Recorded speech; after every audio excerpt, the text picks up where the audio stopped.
ప్రాజెక్టును దొంగలెత్తుకెళ్లారు. అవును నిజం. వింటున్న మీకు ఎలా అనిపిస్తుందో కానీ చెబుతున్న నాకే ఆశ్చర్యంగా ఉంది.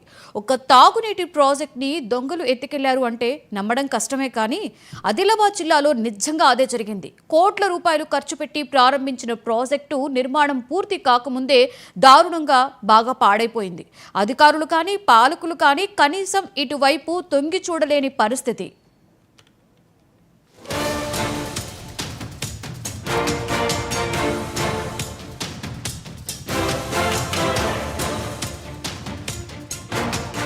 ఆదిలాబాద్ జిల్లా బోయినపల్లి మండలం కారత్వాడ తాగునీటి ప్రాజెక్టు 2014లో 9 కోట్ల రూపాయలతో ఎన్నో ఆశలతో మరెన్నో ఊహల మధ్య ప్రారంభమైంది.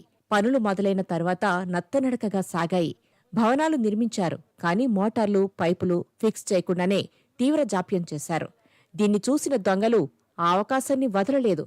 మోటార్లు ఊడబెరికేశారు, పైపులు పెకిలించి పట్టుకుపోయారు.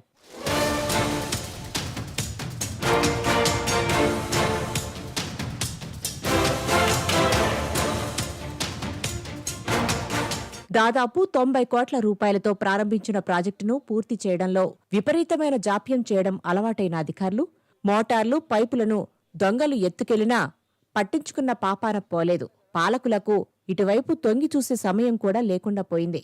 ఎవరి నుంచి ఫిర్యాదులు లేకపోవడంతో పోలీసులు సైతం మిన్నకుండిపోయారు. దీంతో ప్రాజెక్టు కోసం కట్టిన కొత్త భవనాలు ప్రారంభోత్సవానికి నోచుకోకముందే బూత్ బంగ్లాలా మారిపోయాయి. ప్రాజెక్టు కోసం ఖర్చు చేసిన కోట్ల రూపాయలు ఇప్పుడు వృధా అయ్యాయనే మాటలు వినిపిస్తున్నాయి.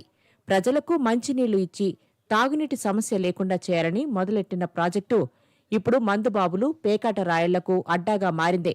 ఇంత జరిగినా బాధ్యత వహించే వారెవ్వరూ కనిపించడం లేదు.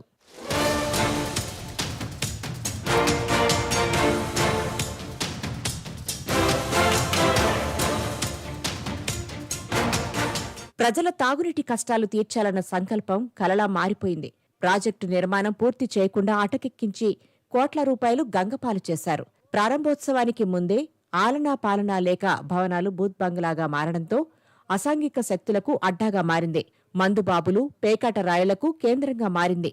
ఇప్పటికైనా పాలకులు స్పందించి ప్రాజెక్టును పూర్తి చేసి ప్రజలకు ఉపయోగపడేలా చేయాలని కోరుతున్నారు స్థానికులు.